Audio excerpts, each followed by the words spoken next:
This video will be going over section 1.3, which is a review of linear and quadratic functions. And first we'll talk about linear functions, and then we will talk about the quadratic functions. All right, so this stuff that we do in chapter 1 is things that you will need to remember from college algebra. And starting with linear functions, so most of this stuff should be review. If some of it's new, there's nothing too challenging in this chapter for it to be gone at it like a new pace. And everything should be very close to being familiar to you. All right, so there's a few ways to write the equation of a line. The first one is probably the one you notice or have seen the most, y equals mx plus b. This is our slope-intercept form.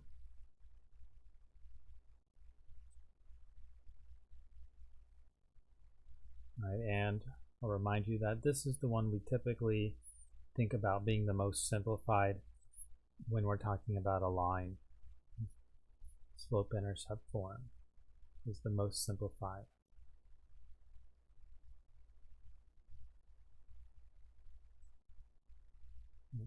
Now, we will see this in this section, just practicing with it, but throughout the class you'll use this second one more. This might be a little more unfamiliar to you. This is the point slope form of a line.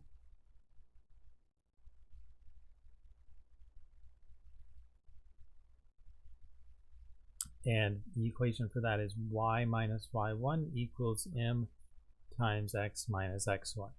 So m is still the slope, just like from before, but instead of seeing b right away, you will be given a point x1, y1, and you'll plug them in. Right, and we'll work with that as well. So this one's new. It won't be anything groundbreaking, but this is the main one we use in this class. And then the last one, we have ax plus by equals c, where a is positive and a whole number. Typically we want a, b, and c to all be whole numbers. This is called the standard form of a line.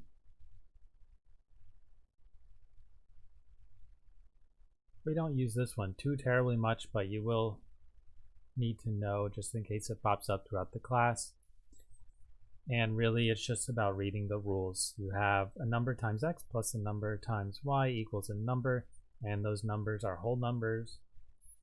And just to make it look pretty, we have the number multiplying x, the a as positive.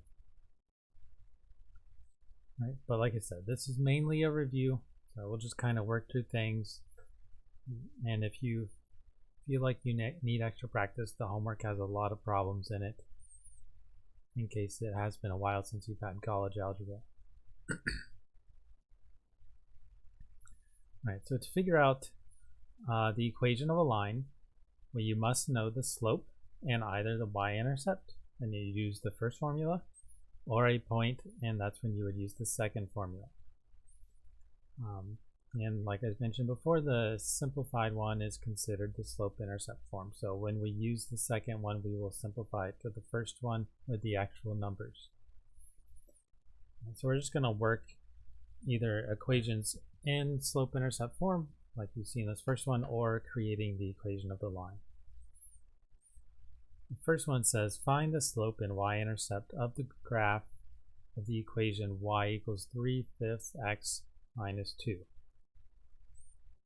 Now the thing to notice here is that it's already in slope-intercept form because y is by itself.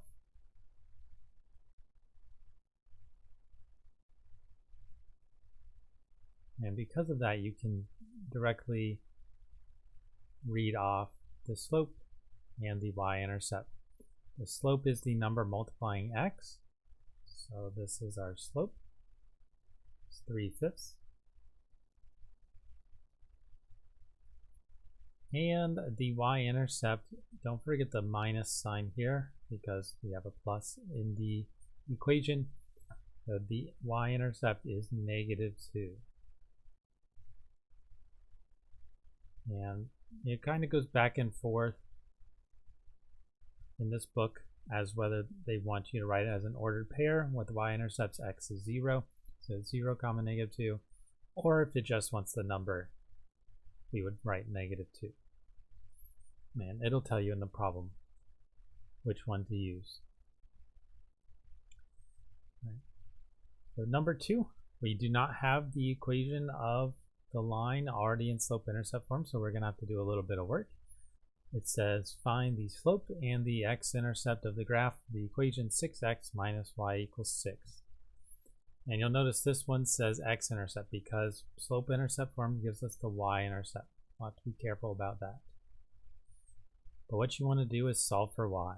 That's what I would recommend doing.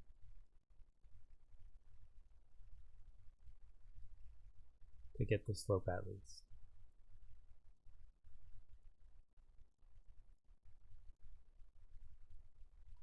So let me go ahead and rewrite the equation. Solve it for y.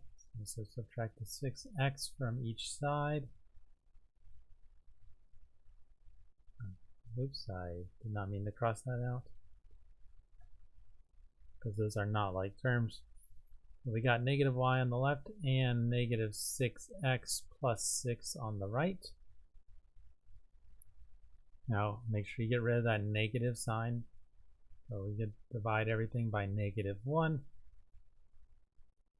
And basically it just changes all the signs here.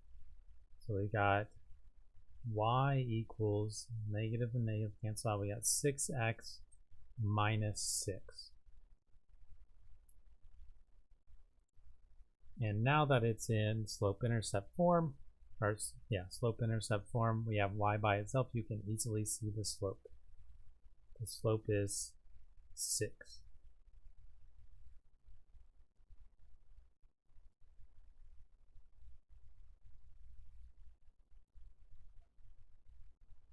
Now for the x-intercept, that's not something you can just see here. It's not going to be -6. To get the x-intercept, remember in general that's when we set y equal to 0 and solve for x. All right, now it's up to you which equation you want to do. You can use the original one, which is actually much easier, or you can use this one, which in general will take more time. I'm going to use the original because it's easier. So we got 6x minus 0 equals 6. The minus 0 does nothing, so we just got 6x equals 6. And probably see it already, but just divide by the 6 if you want to be sure. And we get x equals 1. 6 over 6 is 1. So the x-intercept, once again, just read the problem carefully. It'll either be an ordered pair, y is 0, x is 1, or just 1. Just depends on which one it's asking for.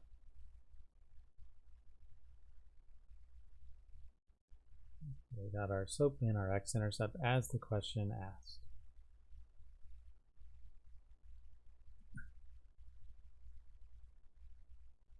Okay, number 3 says write an equation of the line with slope -5 and y-intercept of -2.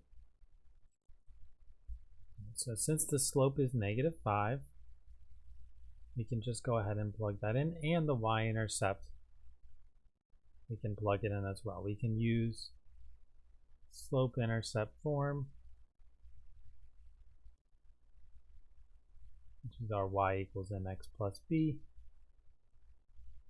Right, in the problem we are told m is -5, our slope, and our b, our y-intercept, is 2.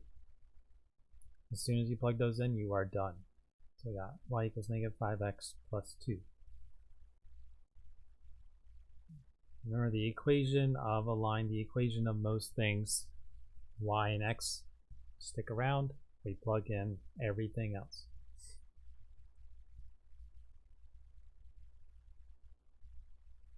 So this one will be the most general one, just making sure we can do all the little parts. I'm dealing with lines.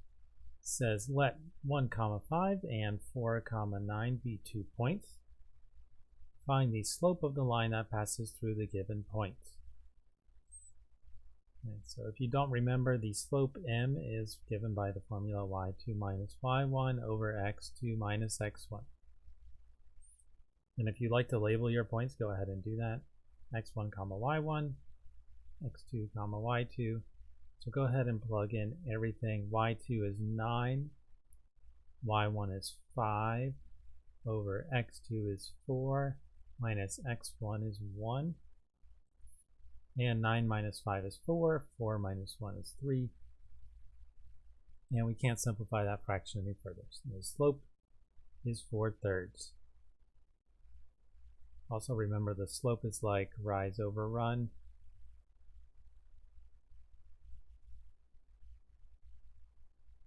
The rise, the up and down is the y, that's why that's over on the top, and the run, left and right, that's the x's. That's why the x's are on the bottom. Right, so that is the slope. Next part asks us to find the point slope form of the equation of the line.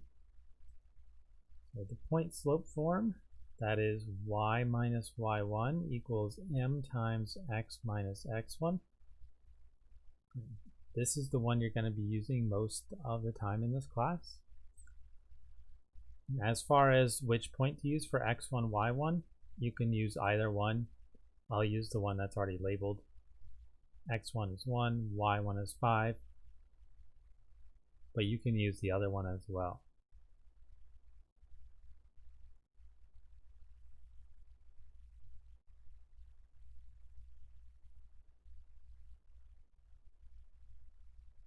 It absolutely does not matter. Both are correct, because when you simplify them in the next part, which if you do the other one, you'll see that you get the same answer. So I'm going to plug in x1 equals 1, y1 equals 5, and the slope that we figured out in the first part is 4/3. So we got y minus 5 equals 4/3 times x minus 1. Now really you don't need to go any further. I would actually just leave this alone. As far as point slope form goes, this is what's simplified. But like I said, if you have a 9 here in place of 5, if you have the 4 here in place of the 1, that's fine. Just make sure you pair them off correctly. Don't do 1 and 9 together. Don't do 5 and 4 together.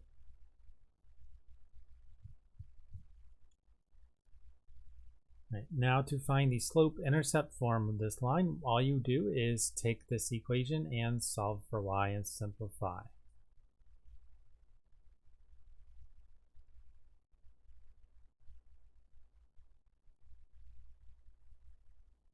Now, you don't want to try to redo the problem because you pretty much already got it done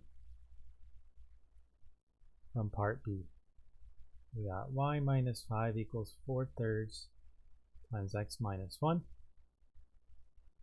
The order you simplify is up to you. I'll go ahead and just distribute the 4/3 through.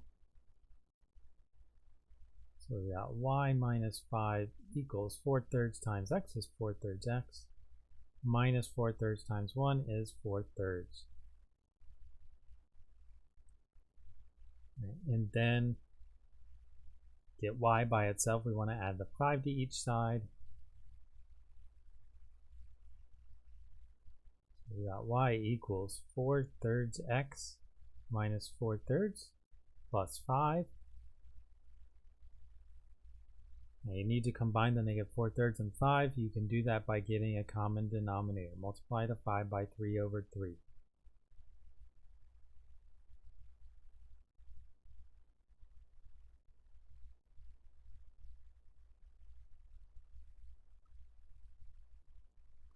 So we got y equals 4/3 x minus 4/3, and then 5 times 3 is 15 over 3.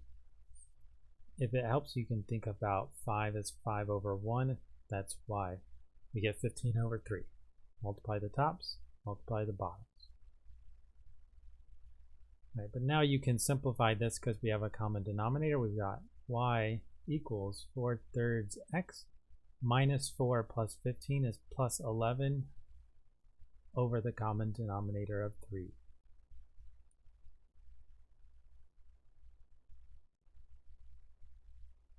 and that is slope-intercept form of this line. Like I said, if you did the other point in the previous part, you'll still get the same answer. If you don't get the same answer, it's because you messed up. Right, and the last part, if you ever work with standard form and you have the slope-intercept form, you just kind of build off from it like we did from B to C.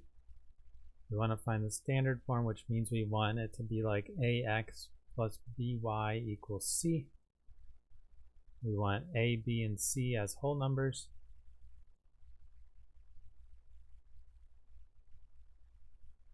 And usually we want A to be positive. And so what we do is we take our equation from part C, our slope-intercept form, and we solve it to make it look like this. Rearrange it. So we got y equals 4/3 x plus 11 over 3. Now the first thing to notice is we don't want any fractions, so I would multiply through by the least common denominator, which is 3. Now we don't want any fractions because A, B, and C are whole numbers.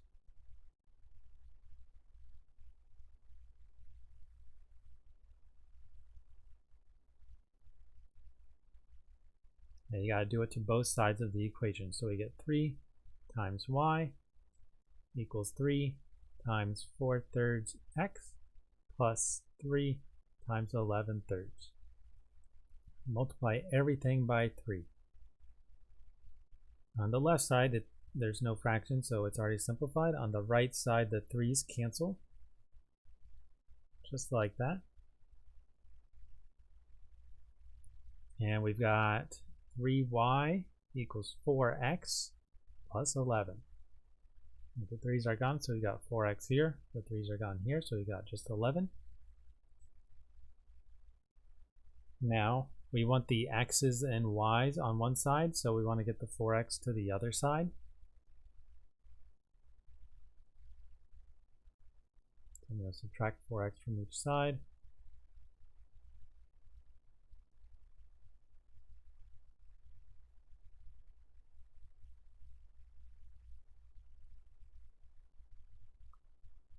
And so we got, I'm going to put the x in front just so it looks like this. We got negative 4x plus 3y equals 11. And then the last thing to do here, technically the number multiplying x, which is negative 4, needs to be positive. So flip the sign on everything. Multiply everything by negative 1.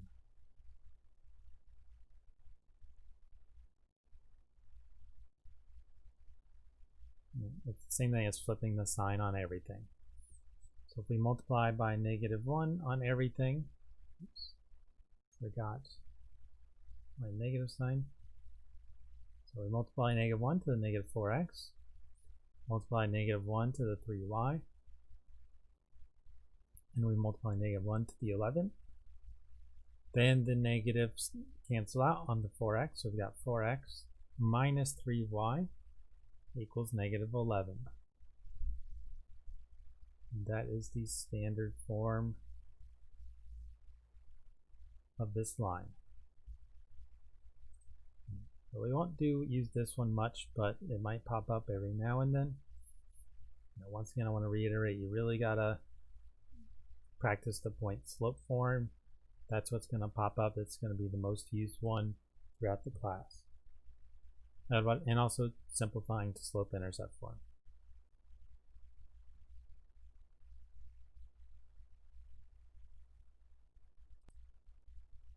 The next thing we're going to do is just graph lines. Make sure we remember how to graph lines. And really the way it's going to work in the software is you're going to pick 2 points on the lines and plot them, and it'll graph the line for you. So the first one is to graph the equation y equals 4x minus 6. This is in slope-intercept form, which means we can automatically graph the intercept.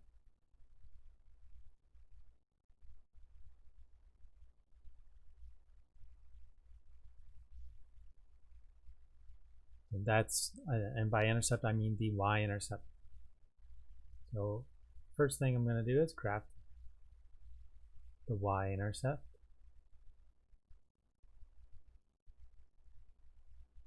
Which is -6. -6 on the y-axis, so it's at the point 0, -6.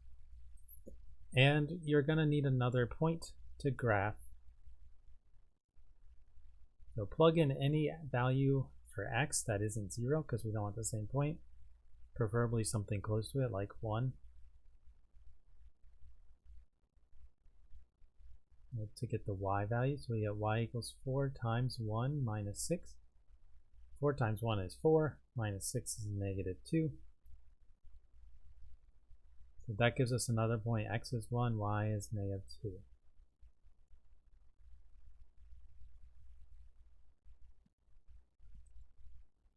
So let's go ahead and kind of simulate what will happen here on the homework for you.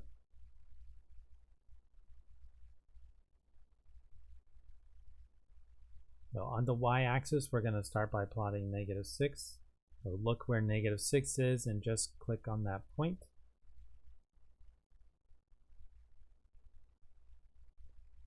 And then we go over to where x is 1.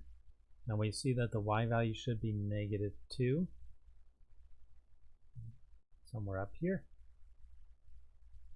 And we plot that point as well. And when you plot both points, as long as you have the line tool selected, it's very obvious. It's just a straight line. It will make the line for you.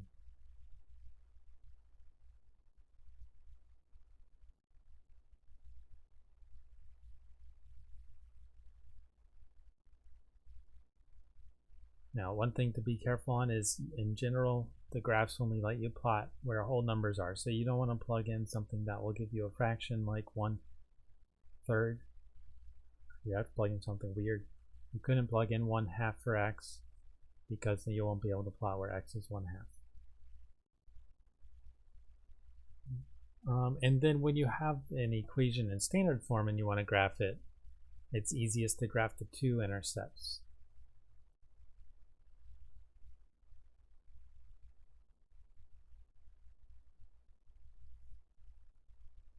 So you may not have done much of this before, but it's not any more challenging. It's easiest to just graph the two intercepts to get your 2 points. Now in standard form you don't see the x or y intercept right away, but they're easy to figure out. If you want the y intercept, that's when we plug in x equals 0. So we've got 3 times 0 minus 7y equals 21. 3 times 0 is just 0, so we got -7y equals 21. And then we divide each side by -7. 21 divided by -7 is -3. So our y-intercept is at -3. We want to plot the, write the xy coordinate 0, -3. Now for the x-intercept, we plug in y equals 0. We got 3 times x minus 7 times 0 equals 21. So plugging in y 0 in the original. 7 times 0 is nothing. So we got 3x equals 21. And then divide each side by the 3. 21 over 3 is 7. We get x equals 7. Right, so our coordinate pair x is 7 and y is 0. And on your graph, I'll make a little one down here. You find these 2 points, you plot them with the line tool, and it'll make the line. Right, so on the on the y-axis, the y-intercept is -3. And on the x-axis, the x-intercept of this line is 7. And that's the 2 points you'll plot. This is where our y-intercept is. This is where our x-intercept is. And when you plot the 2 points, it'll make the straight line for you. You just got to make sure you select the correct graphing tool, which is the straight line.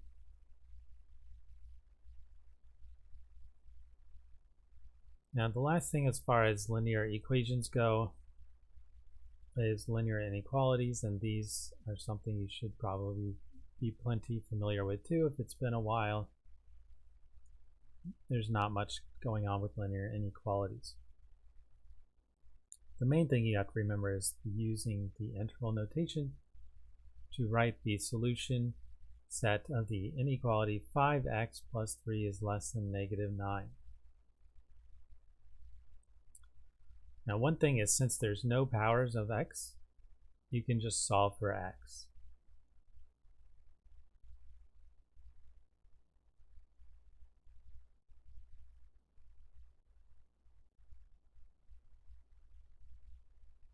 And by no powers, I mean nothing besides 1. If you had x squared here, you'd have to do it differently, which we'll talk about later. But if you have just x, that you just want to solve for x. So we got 5x plus 3 is less than -9. Subtract the 3 from each side. We got 5x is less than -9 minus 3 is -12. And then divide each side by 5. Dividing or multiplying by a whole number or a positive number doesn't flip the sign. So I'll write a little reminder here. You flip the sign of the inequality only if you multiply or divide by a negative number.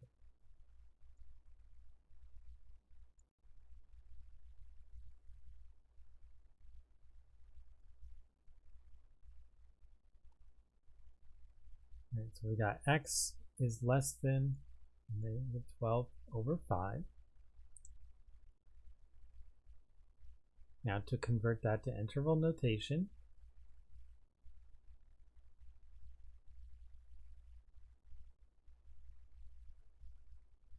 it's good to visualize it if it's been a while since you've done this. Draw a number line. Mark off your number, -12/5. Just put it anywhere. You don't have to write where 0 is or anything like that. Just wherever your number is. And since it's less than, there's no equal part, so open circle.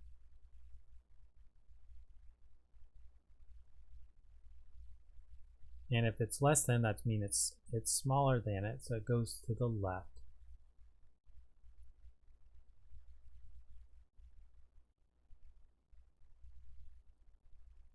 So we would go all the way to the left. There's nothing stopping it, so it goes back to -infinity. And it goes up, and then we stop at -12/5. And open circle means use a parentheses. Do not include.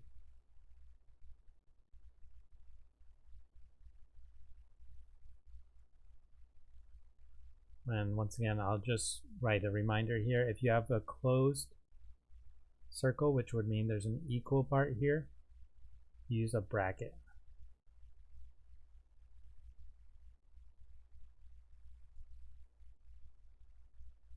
And then the last little reminder is you only put parentheses on infinities.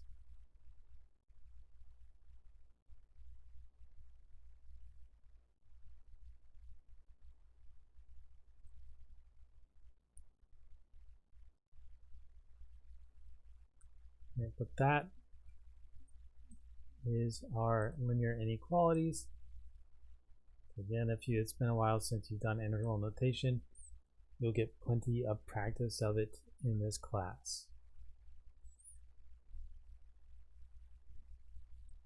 Now the review for the quadratic functions, it's not as thorough. There are a couple things in the quadratic functions we want to remember, like what their graph looks like, and how to solve inequalities with it. But there's not as much going on as there are with lines. Right, so there's two main equations for quadratic functions. The first one, f of x equals ax squared plus bx plus c. This is called the standard formula. And remember, it's called quadratic when the highest power of x is 2.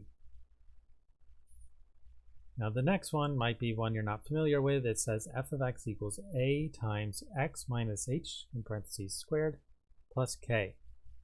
This is called the vertex formula of a quadratic function. And the reason is, which when you read through this list down here, it's because you can actually read off the vertex. Right, so a couple of things to remember. The graph of a quadratic function is called a parabola. And what kind of goes along with it, the parabola opens up if a is positive and opens down if a is negative. So if a is positive, it looks like a opening up U shape. That's our parabola. If a is negative, it's an upside down U shape. Right, just remember the shape for now. And the one special point on the parabola is called the vertex. Visually, it's in either the bottom. If it's opening up, it's the minimum. If it's opening down, it's the maximum. If you're given the standard formula, the vertex has x-coordinate of negative b over 2a. And the y-coordinate is gotten by plugging in the x. So hopefully you remember that. For the vertex form, the parabola has vertex h comma k. It's right there in the formula. You don't have to actually do any work. It's just a matter of seeing it because you may have never seen it before. Right, and the fourth thing is one I already touched on. If a is positive, it's opening up, so its vertex is a minimum. It's at the bottom. If a is negative, the y value of the vertex is a maximum because it's at the top. Right, but we'll just work one of each. We'll do one in vertex form, we'll do one in not vertex form, and answer the following. It says for each of the following quadratic functions, find the intercepts. So that means we're going to do x and y, the vertex, whether it has a maximum or minimum, what it is, and then the range. It might sound like a lot of stuff, but you should have seen all of this before. All right, so we'll do the intercepts first. So the y-intercept, just be careful when you are dealing with, especially this vertex form, you don't look just at the end to get the y-intercept, which you'll see. To get the y-intercept, we plug in x equals 0. Right, that is the general rule. If you do not have a line, you have to plug in x equals 0. We've got 0 minus 1 squared minus 9. 0 minus 1 is negative 1, so we've got negative 1 squared minus 9. And the negative 1's in parentheses. If you square negative 1, the parentheses make it become positive 1. So we got 1 minus 9, which is negative 8. The y-intercept is negative 8. Or if it wants the ordered pair 0, negative 8. Once again, just read the directions, it'll tell you which one. Alright, now we want the x-intercept or intercepts. For quadratic functions, there might be more than one, there might not be any. We just have to figure it out.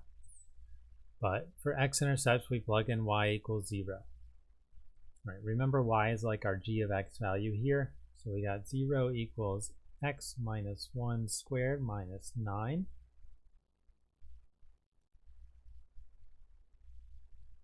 Now the way you want to solve this, you don't want to square this out.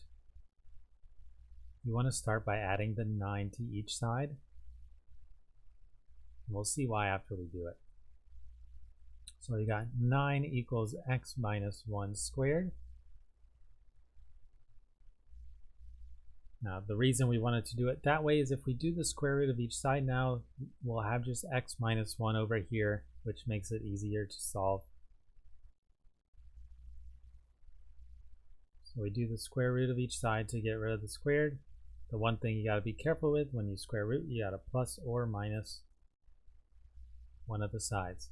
I always do the side without the x.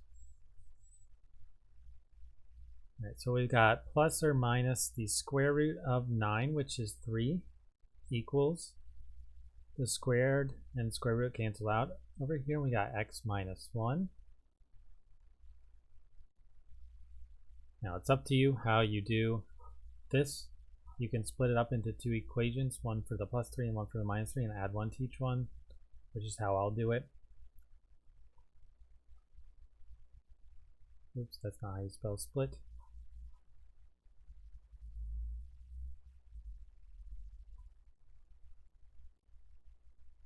So we've got 3 equals x minus 1, 1 for the positive, and negative 3 equals x minus 1, 1 for the negative.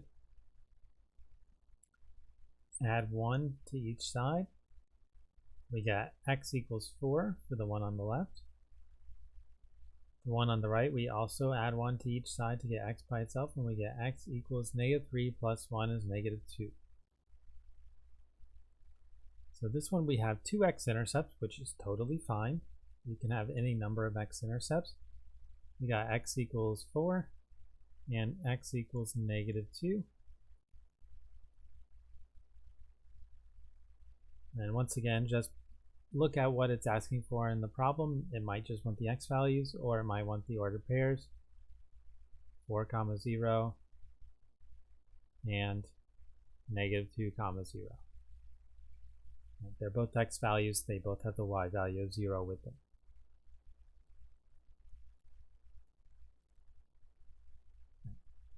Now that one took a while, but the rest is pretty easy because we are in vertex form here. Since we're in vertex form, we can just read off the vertex. Right now, once again, if you're not familiar with it, I'll scroll back up to you. The vertex form has a minus in front of the h inside and a plus on the k. So what this is saying is that h equals 1 because of the minus sign here.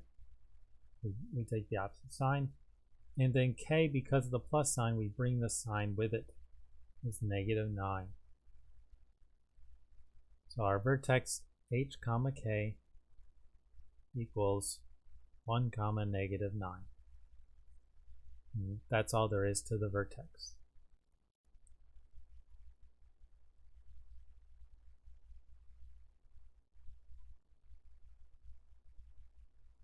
Now the next question, is it a maximum or a minimum, and which one is it? Well, it's going to be a minimum because a equals 1, which is positive, so it opens up. It looks like a U. It has a minimum. And it has a minimum of, a minimum of the y value negative 9. The minimum or maximum is always the y value of the vertex.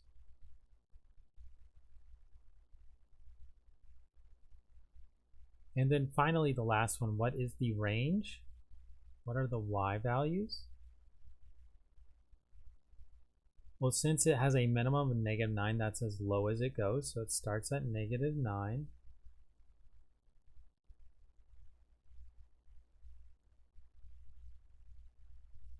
And then it's a parabola, which means it's going to go up forever. It looks something like this. So the y value it goes up to is infinity.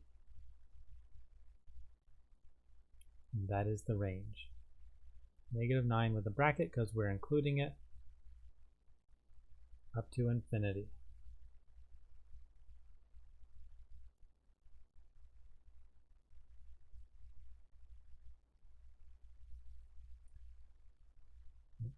Now the next one is very similar, except it's not in vertex form, so you have to use that vertex formula negative b over 2a. But the idea is going to be the same for all the parts. We figure out the intercepts by plugging in 0 for the appropriate thing. And once we figure out what the vertex is, the minimum or maximum and the range idea will be the same. All right, so number 2 here, we've got negative 5x squared minus 40x minus 78. And the y-intercept, same deal as last time, plug in x equals 0 just to be careful.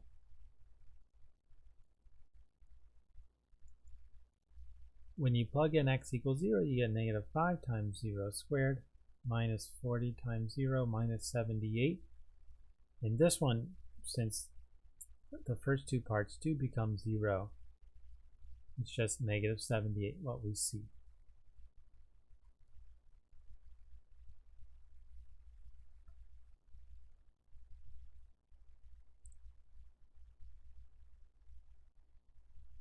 Now, the next part, the x-intercepts.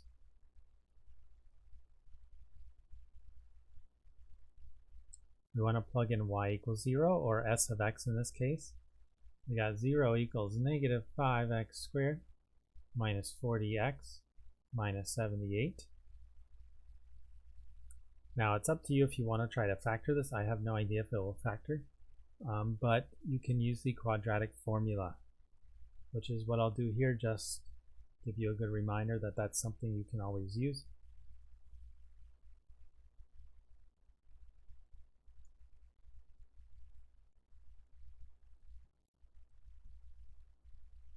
And so quadratic formula, I'll remind you, is x equals negative b plus or minus the square root of b squared minus 4ac all over 2a.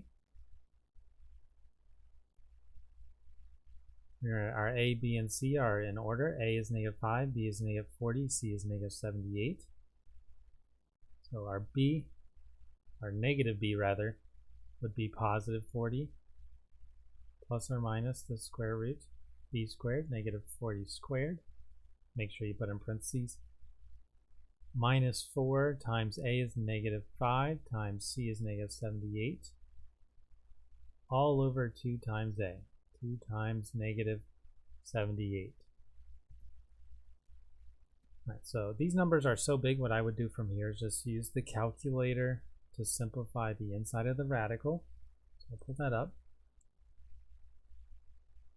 Start with the inside of the radical. We got negative 40 squared minus 4 times negative 5 times negative 78. And we get 40. So we got 40 plus or minus the square root of 40 over 2 times negative 78 is negative 156. All right, so we've got the inside simplified. Continue and to simplify it. So this one didn't work out that great for us, but that's all right. We can simplify the square root just a tiny bit because 40 is 4 times 10. Right? Inside the square root, 4 inside the square root becomes 2 outside of the square root. 10 inside the square root does not simplify.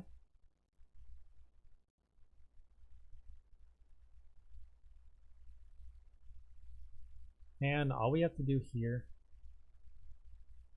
is simplify each one. We can take a 2 out of everything. Right?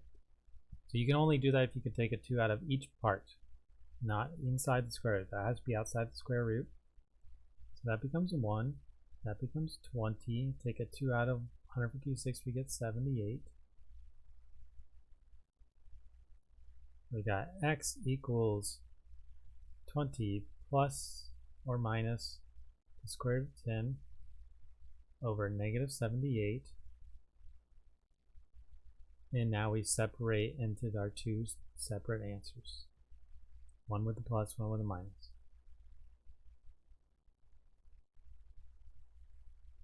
We got 20 plus square root of 10 over negative 78, and 20 minus square root of 10 over negative 78.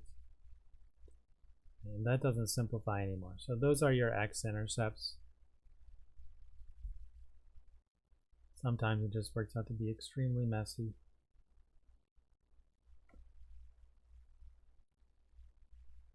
Now after the x-intercepts and y-intercept, we do the vertex. Vertex, we have x is negative b over 2a. B is negative 40. So negative b is positive 40 over 2 times a. A is negative 5. 2 times negative 5 is negative 10. We got 40 over negative 10, which simplifies to negative 4. Now that is the x value. You need the y value to go along with it. And we get it by plugging in x is negative 4. So we got negative 5 times 4 squared, plug it into the original, minus 40 times 4 minus 78. And if you want to do that in your calculator, I don't blame you.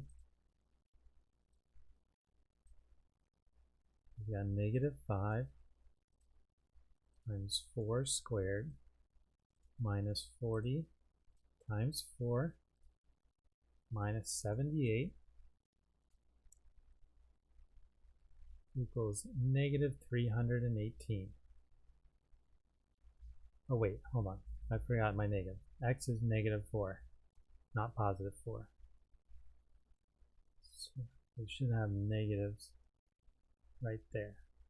I thought it looked wrong. No biggie. Hit second enter just to retype it in and then make each of these 4's negative.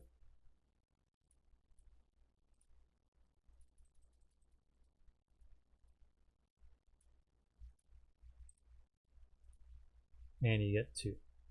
And that sounds a lot better. Alright, so our vertex is negative 4 comma 2.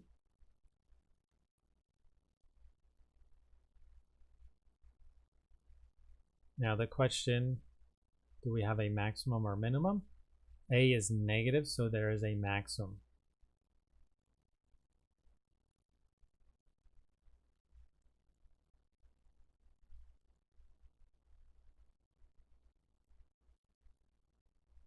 And the maximum is the y value of 2. Right.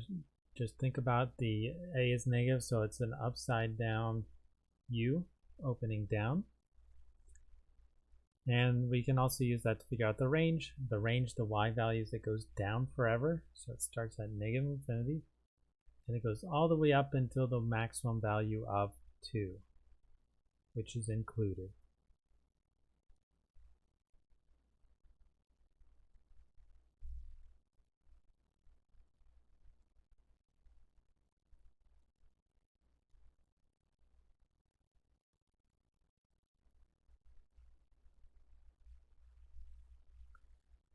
But that is a very good rundown of everything about quadratic functions besides inequalities.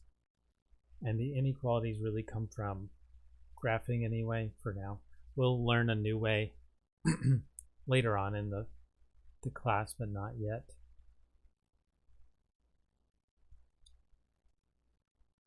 Alright, so the last topic of review is solving quadratic inequalities, which may not actually be a review for you. This might be something that's new. The idea is to use the properties of a parabola to help solve the inequality. Right, so we want to use interval notation to write the solution set of the following inequalities. The first one, we got x squared plus 9x is greater than 0. Right, now really what you want to do, one thing that's important is to make 0 on one side, which it is for both of these. If it's not, add or subtract what you need to make 0 on one side. Anytime you solve an inequality that's not a linear inequality, which means it has a power of x on it, you want to make sure you make 0 on one side.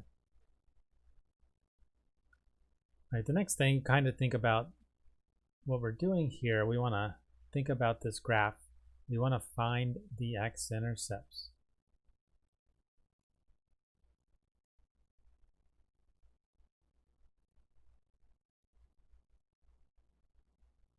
So how do we do that? Well, that's when we set it equal to 0.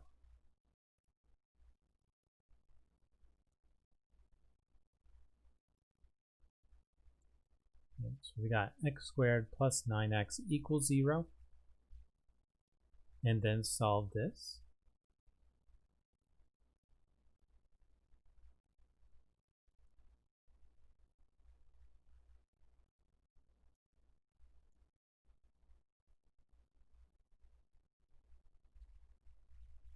Right, so this one can be done with factoring. We don't use the quadratic formula. We can factor an x out in common. We got x times x plus 9 equals 0. Set each factor to 0, which means set x equals 0. And x plus 9 equals 0. And subtract the 9 from each side. We got x equals negative 9 and x equals 0.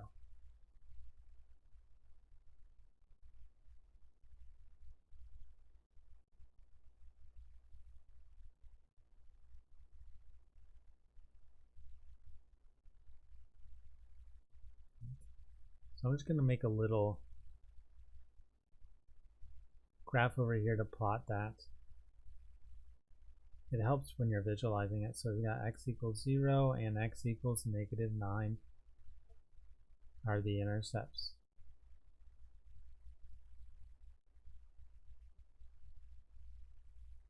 Now, the other question, the thing you want to use is what way does this parabola open? And a equals 1, which means it opens up. Right. Now, if it opens up, that means it's gonna be going something like this. And it's gonna have the vertex somewhere in between.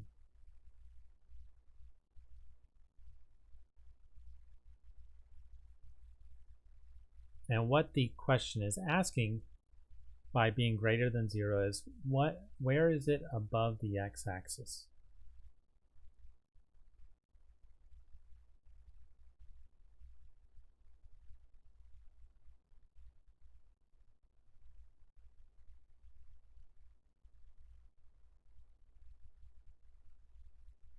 Right, that's really what it's asking. What x values is this above the x-axis for?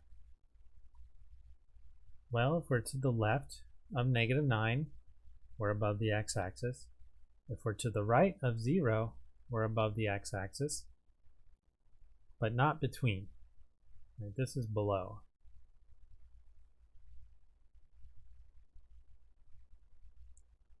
And what we want to do is write each of these as an interval.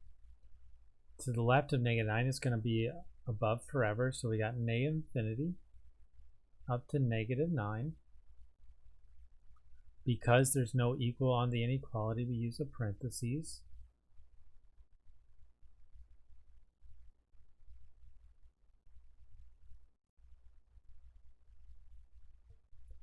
And then we skip this little section here.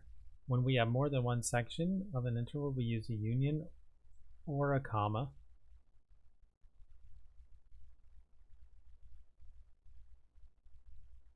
It depends on what it asks for in the problem. And then parentheses again from 0 to infinity.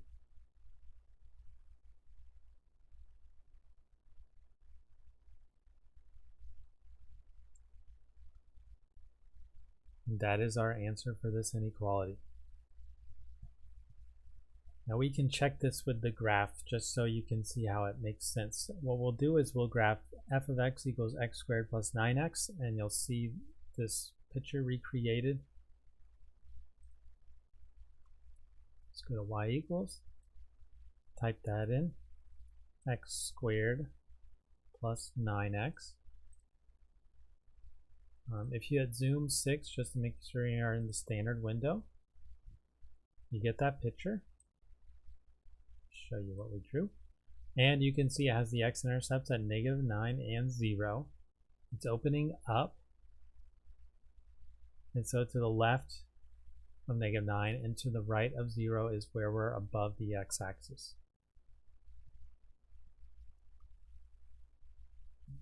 So graphing this can really help you, but I will warn you that eventually we're not going to have just quadratic things. We're going to have like fractions and stuff. You need to know how to solve these inequalities in a more general way. So only try to use the graph to help you at the end. If you get an answer wrong, maybe look at your graph, see why it's wrong, and go from there. All right, so number 2, it's very similar. The idea is very similar. We're not going to do anything differently. Just want to point out at the beginning what's going to be different about this. Our inequality has an equal part, so we're going to use the bracket instead of a parentheses. And since it's less than instead of greater than, we want below the x-axis. We want to do the same thing. We want to figure out the x-intercepts, plot them, see which way it opens, and kind of sketch our graph. And then where is it below the x-axis? I'm not going to do anything differently.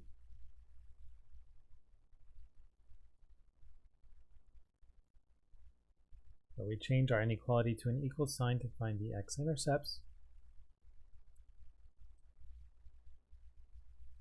We got x squared plus x minus 12 equals 0. You can factor this +4 and -3, add to 1 and multiply to -12. Set each one equal to 0, so we got x plus 4 equals 0 and x minus 3 equals 0. And then on the left, subtract the 4, we get x equals -4. On the right, we add the 3, and we get x equals 3.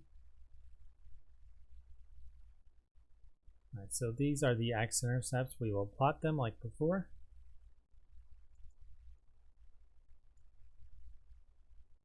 We'll just make a little sketch.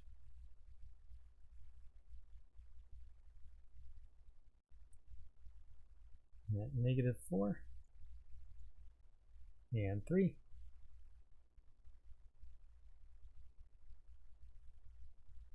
Now, what way does this open? Well, A is positive again. It's 1. So it opens up, which means it's going to do the same thing. It's going to look something like this. Now, if it opened down, it would be like this, the opposite way. But it opens up.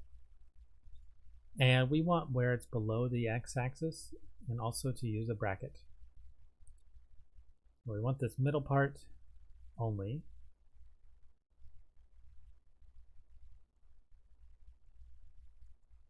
We don't care about the outside. And it's below the x-axis from -4 to 3. Neither of those is infinity, so we use brackets on both. But that is our answer for this inequality.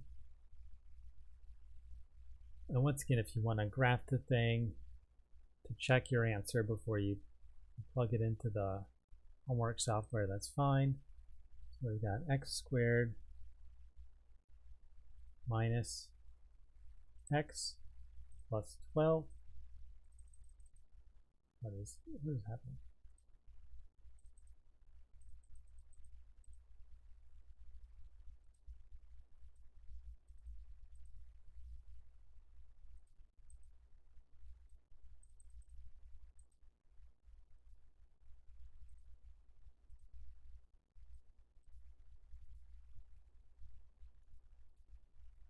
All right, x squared minus x plus 12. If you mess with your calculator, hit zoom in 6 to bring you to the standard window. I think there's something messed up here. Yeah, just redo it. X squared minus x plus 12 graph.